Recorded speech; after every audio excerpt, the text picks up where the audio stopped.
People don't change that much. I think they recognise those people whose commitment has been constant, and they know that those standards are not changing.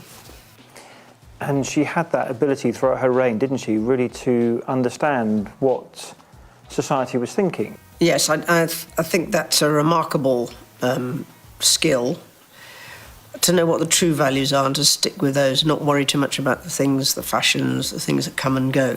In 2024, Princess Anne completed 474 official engagements, more than any other member of the royal family, including King Charles III.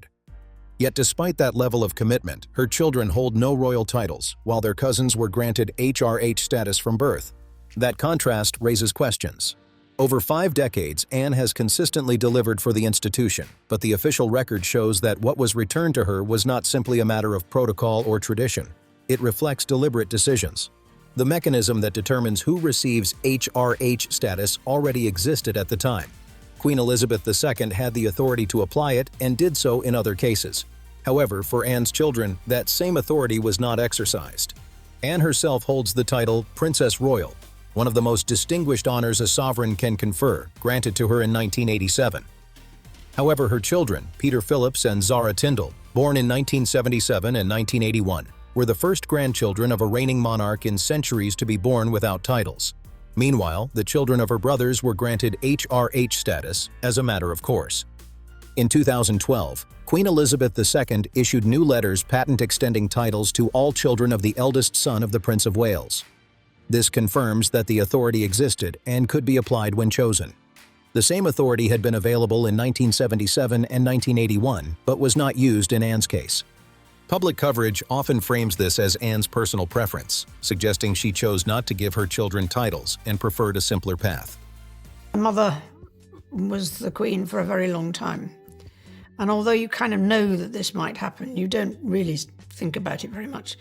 Not least of all because the monarchy is about continuity. But I think for my brother, this is something he's been waiting. However, the documented record indicates that the institutional decision came before any stated preference. The authority rested with the sovereign, not with Anne.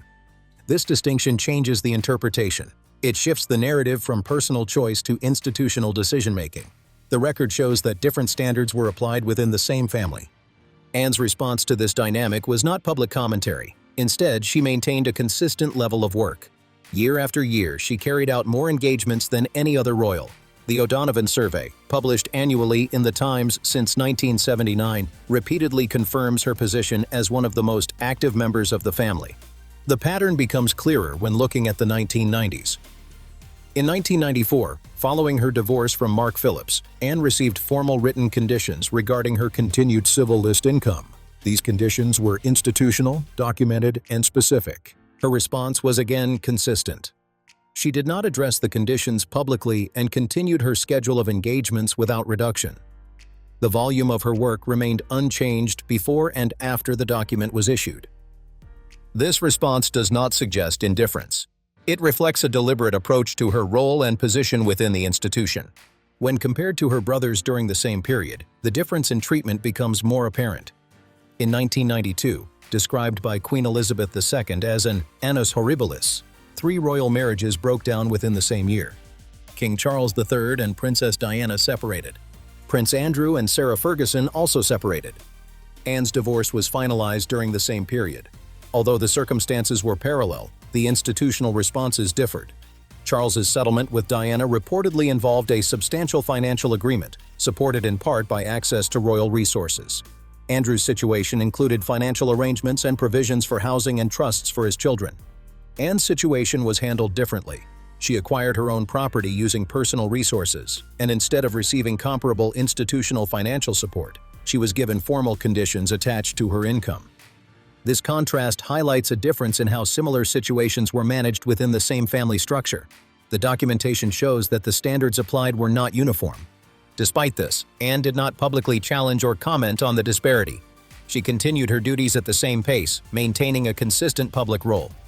Today, she is widely regarded as one of the most reliable and trusted members of the royal family. That position was not assigned through titles or institutional recognition alone. It was established through sustained work over decades. The broader issue reflected in this case is not limited to family dynamics. It relates to how a sovereign institution operates through formal mechanisms such as letters, patent, and discretionary authority. These tools determine status, recognition, and support, and their application creates a permanent record. That record shows that decisions were made differently for different members of the same family.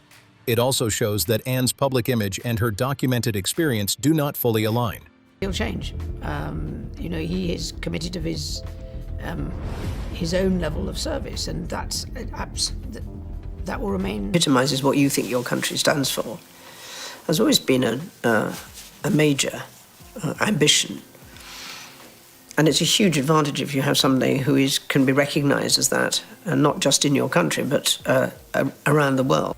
The public narrative presents a figure who chose simplicity and declined additional status. The institutional record presents a figure who operated under specific conditions, delivered consistently, and did not publicly address the differences in treatment.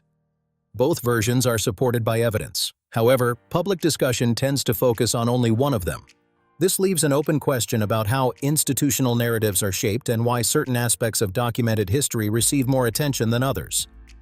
The institutional record points to something clear. The decision came first, and the explanation came later. When Peter Phillips was born in 1977, the authority to issue a special letters patent already sat with Queen Elizabeth II. That power existed from day one. No instrument was issued. That detail makes what was written in 1994 far more precise. The absence of titles and the later income conditions are not separate situations. They reflect the same institutional stance, expressed through two different mechanisms over time. Public storytelling merged everything into one simple idea. Anne, as someone who did not care, who stepped away from titles, who chose a quieter route for her children. But the documented record shows something more structured. The institution had already signaled its position before that image ever formed. This leads to a difficult question. Did Princess Anne decline titles for her children out of personal belief, or because it had already been made clear that those titles would not be offered? When an institution applies different written standards to members of the same family in similar circumstances, the issue is not whether rules exist. The issue is which rules are applied and to whom. The letters patent system was available. The civil list conditions were also a formal and well-understood mechanism. Queen Elizabeth II understood both completely and used them with precision. Across the same period, those tools were directed toward Anne, while her brothers moved through comparable situations under different written terms.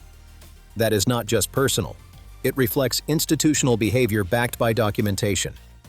The framework itself goes back to the 1917 letters patent, which defined how HRH status is passed down.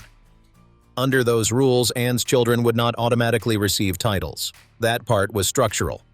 But the structure also allowed for exceptions. The sovereign held the authority to override the default rule through a special letters patent. That authority was later used.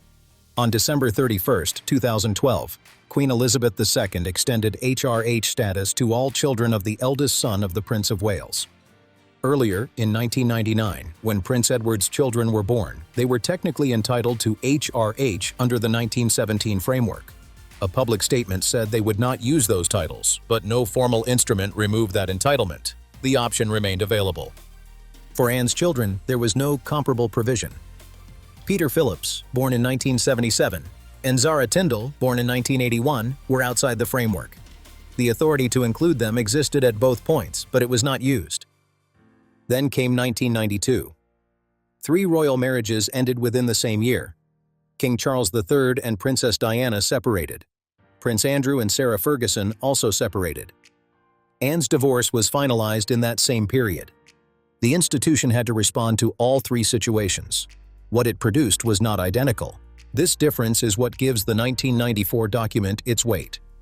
The civil list system was the formal method used to fund working members of the royal family.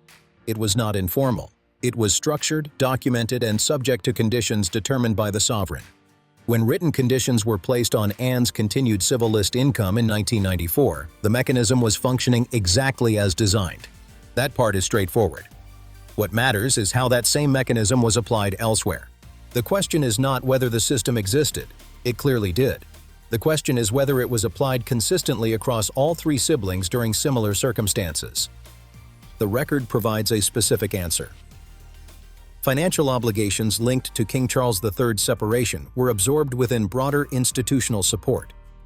Prince Andrew's arrangements were supported through the Queen's private estate. Looking at the structure, the 1994 conditions do not appear accidental. The civil list mechanism allowed the sovereign to define in writing what was required in order to continue receiving support. That tool was applied in Anne's case. The available record does not show an equivalent written set of conditions for her brothers during the same period. This creates two parallel tracks. The earlier decision on titles established that her children would not hold the same status as their cousins. The later document specified that her own position would be subject to defined terms. Both decisions came from the same authority, both were directed at the same person, neither was publicly addressed by the palace. Anne's response, as recorded in the court circular over decades, remained unchanged. She continued carrying out engagements at a consistent pace. The gap between what was required of her and what was provided in return was never filled with public commentary. Instead, it was addressed through continued work. Over the past decade alone, she has completed thousands of engagements. That record stands as one of the most consistent in the family. This brings the discussion back to intent. Was the decision regarding her children based on institutional principle, or was it a case of different standards being applied within the same family? Anne has stated in interviews that titles come with limitations and that not granting them offered her children more freedom. That statement exists and is part of the public record. At the same time, the institutional record shows that the authority to grant those titles did not sit with her. It sat with Queen Elizabeth II. This raises another question. If Anne had formally requested titles, would the instrument have been issued? A comparison with Prince Edward's children highlights the difference. Louise and James were born with entitlement under the 1917 rules. Although they did not use HRH styles publicly, no formal action removed that entitlement. The option remained in place. Peter and Zara had no such option. They were born outside the framework and no discretionary action was taken to bring them within it. Historian Robert Lacey, in his work Battle of Brothers, describes Queen Elizabeth II as someone who approached decisions within the royal family through a form of calculated judgment. He also notes that her early accession shaped how she managed relationships with her children, with differences in flexibility across generations. This interpretation suggests that internal family dynamics may have influenced institutional decisions. At the same time, it is important to recognize the broader context. Queen Elizabeth II carried the responsibilities of the monarchy for decades without a direct precedent for her specific situation. Every decision was made within a system she inherited rather than created. The demands of that role were significant, and the personal cost has often been acknowledged by those close to the institution. What remains is the documented record. It shows how authority was used, when it was applied, and when it was not. It shows differences in treatment across similar circumstances. It also shows how one individual responded to those differences. Not through public statements, but through a sustained and measurable record of work. The public record never fully captured what was carried quietly over decades. A lifetime of duty, delivered consistently across nearly 70 years, often without acknowledgement in the way people assume it would be. That silence appears only briefly, and then the documents take over. Those documents show something precise.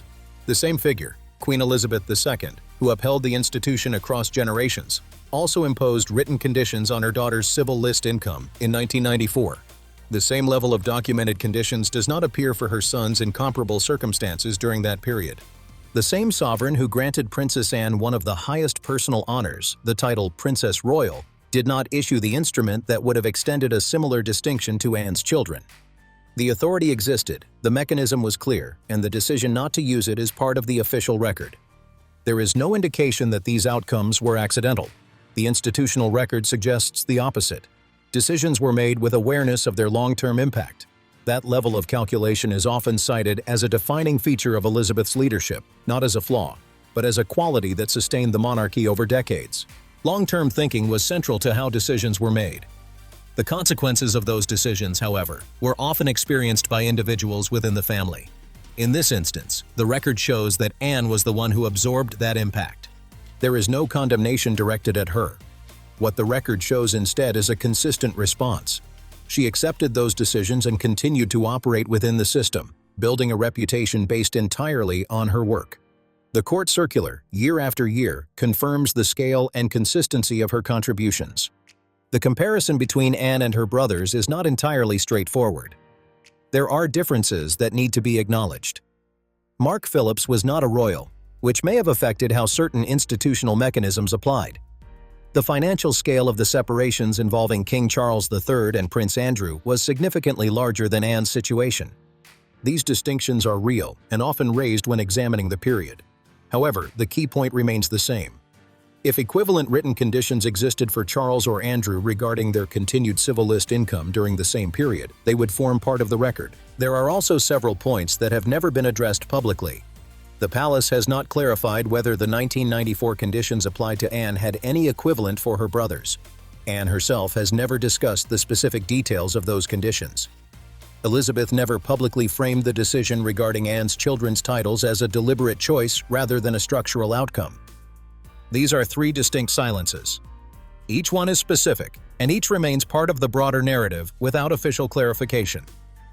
Historian Robert Lacey, whose work draws on decades of access to palace sources, has described Elizabeth's approach to institutional decision-making as highly focused on protecting the crown. His analysis, based on documented access and long-term research, points to a pattern of decisions made with institutional preservation as the priority. His assessment of the situation highlights the asymmetry. The discretionary authority to extend titles existed for both Anne's children and those of Prince Edward. It was exercised in one case and not in the other. This is not an interpretation imposed on the record. It is what appears when the relevant instruments are compared directly. The 1917 letters patent created the structural framework that excluded Anne's children from automatic HRH status. The sovereign's discretionary authority allowed for exceptions to that framework. The selective use of that authority reinforced the difference. The same pattern appears in the financial context of the 1990s. During that period, Anne managed her personal circumstances through private means. At the same time, the institution provided substantial support in resolving the financial arrangements connected to her brother's separations. There is no equivalent documented instrument imposing written conditions on Charles or Andrew in the same way during that period. This leads to a difficult conclusion. The differences in treatment were not accidental. The mechanisms were understood, the authority was clear, and the decisions were deliberate. The disparity in titles and the conditions applied in 1994 are not separate issues. They represent the same institutional position, expressed at different points in time through different tools. Over 5 decades, Anne has maintained one of the most consistent records of service within the royal family. The documented record confirms this without exception. The institutional response, as recorded through formal instruments, reflects a different set of standards applied to her compared to her brothers. This is not a personal narrative, it is an institutional one, supported by documentation. The public perception of Anne is widely understood. She is often seen as someone who did not seek recognition, who accepted a quieter role, and who focused on duty without expectation of additional status. That perception is grounded in observable behavior. However, it is incomplete. The documented record suggests that the institutional position toward her was established before she ever had the opportunity to express a preference. The absence of titles for her children and the written conditions applied to her income are both part of that record. The authority to grant titles existed. It was not exercised in her case. The civil list mechanism was used to define the terms of her position. At the same time, institutional resources were mobilized differently in the cases of her brothers. Over time, a point is reached where expectations adjust. When the record consistently reflects a particular outcome, the question of requesting something further becomes less relevant. What follows is a different kind of decision: how to respond within the framework that exists. There has been no commercial activity tied to her role, no public challenge to institutional decisions, and no detailed personal account addressing these issues. Her position has been built through consistency and measurable contribution. There are aspects of this story that numbers alone do not capture. Engagement totals reflect output, but they do not reflect the context in which that work was carried out. The letter's patent record explains structure but not individual experience. What becomes visible instead is a pattern. Individuals who appear most independent from institutional validation are sometimes those who recognized early that such validation would not be extended in the same way. The documented decisions shaped that understanding. What was built in response is now one of the strongest reputations within the institution. When public trust is required, Anne is often among the figures relied upon to represent stability and continuity. This creates an important distinction. The institution established the conditions. Anne established the authority of her own position through sustained work. Those two outcomes are not the same. The decisions that created this situation remain part of the permanent record. The letters patent that were not issued and the 1994 conditions that were formalized continue to define how that period is understood. There is no mechanism to revisit those decisions. Queen Elizabeth II is no longer present to reinterpret them. The documentation remains as it was left. The authority to shape Anne's role in the next phase of the monarchy now rests with King Charles III. His perspective is informed by decades of experience within the institution, observing how its mechanisms operate and how decisions affect individuals over time. He has already indicated through public statements an intention to define expectations for those who serve within the monarchy. What that approach will mean for Anne, given her record and standing, remains an open question.